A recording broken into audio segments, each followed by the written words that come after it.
Okay,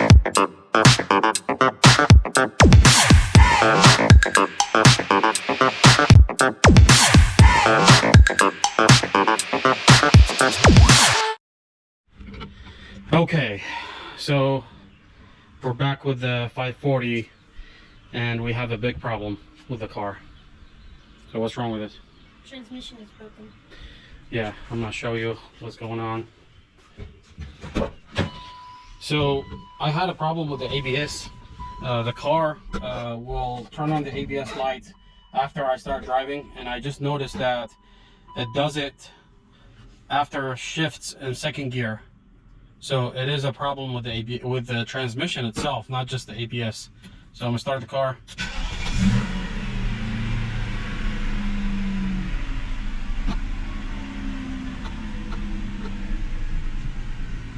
Yeah.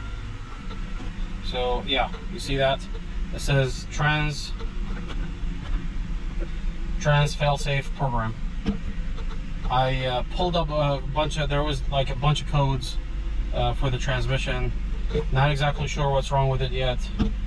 So it's more than likely has a bad transmission. Okay. Okay, so he wants a manual transmission. He wanted a manual transmission, but that was the car that I found that was clean. My main concern was the car has to have zero rust, because it has to last as long as possible, because he's still young, needs a few more years to be able to drive it. So if it has any rust on it, it's a big problem. But this car is 100% clean, no rust at all, clean title. So you know, he can make it perfect, modify it, whatever, put a manual transmission. So I looked up on how much transmissions are, and they're not cheap at all.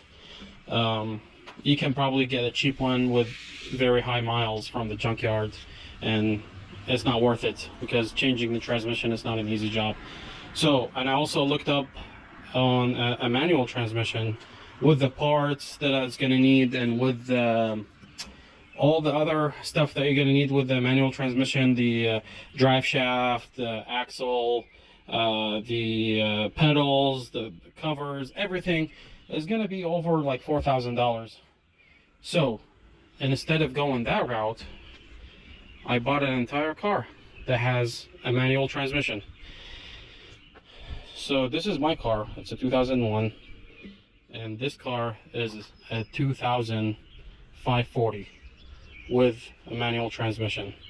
It doesn't run, it doesn't start. It does crank, but it won't start. I haven't touched anything on it. I just put a jumper on it and tried to start it. That's all I did. And I saw there's a bunch of oil everywhere. I don't even know how many miles it has, because the dashboard is all pixelated. But we can take the manual transmission from this car, put it on his car, and then we're going to be left with a bunch of really nice parts. It has really nice wheels. I'm probably going to steal these wheels, put them in my car. It has a shock tower brace. Open the hood, let me see. Yeah, I'm probably going to also take that. Now I have to pull the lever inside the car. I'm probably going to take that also, put it in my car. And also, this car came from California, so it also has zero rust, which is unfortunate, because we're probably going to end up scrapping this car. Okay. So the engine here is almost identical to my engine. So I saw here there is a bad, the camshaft sensor. The wire on it is like disintegrated. Yeah, you remember the knock sensors that you have? Mm-hmm. That's what happened to the wires. So this could also prevent it from starting. It could be multiple issues too. It could be the key, fuel. We're gonna check the fuel now. It could be the spark plugs, because like they look like they're drenched with oil. All right, so I just did a compression test while I had the spark plugs out, and it's bad news. So I got 1, 2, 3, 4 cylinders with zero compression. Cylinder 295, 40, 03, 70, on 4 and then 60 on 7. That is a dead engine.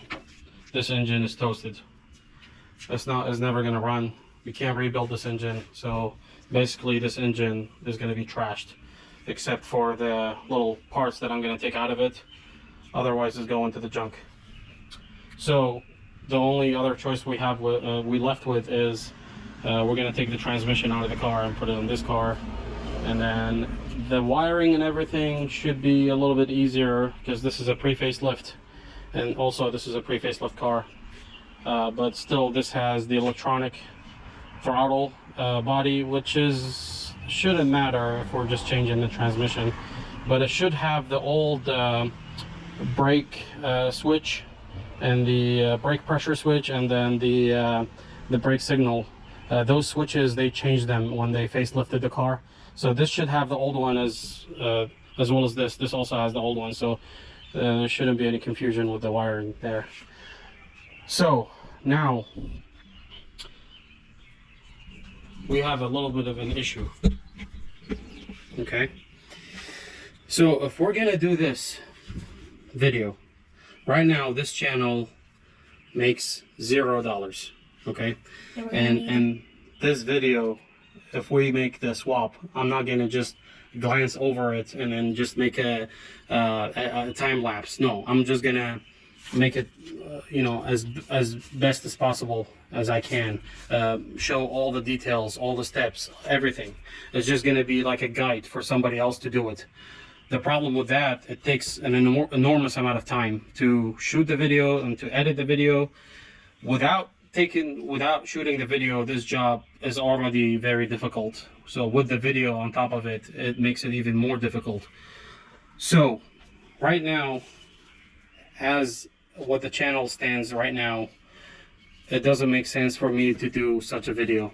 I know it's a little bit frustrating, but for me to be able to do this video, I really need at least 1,000 subscribers. So we can start making money.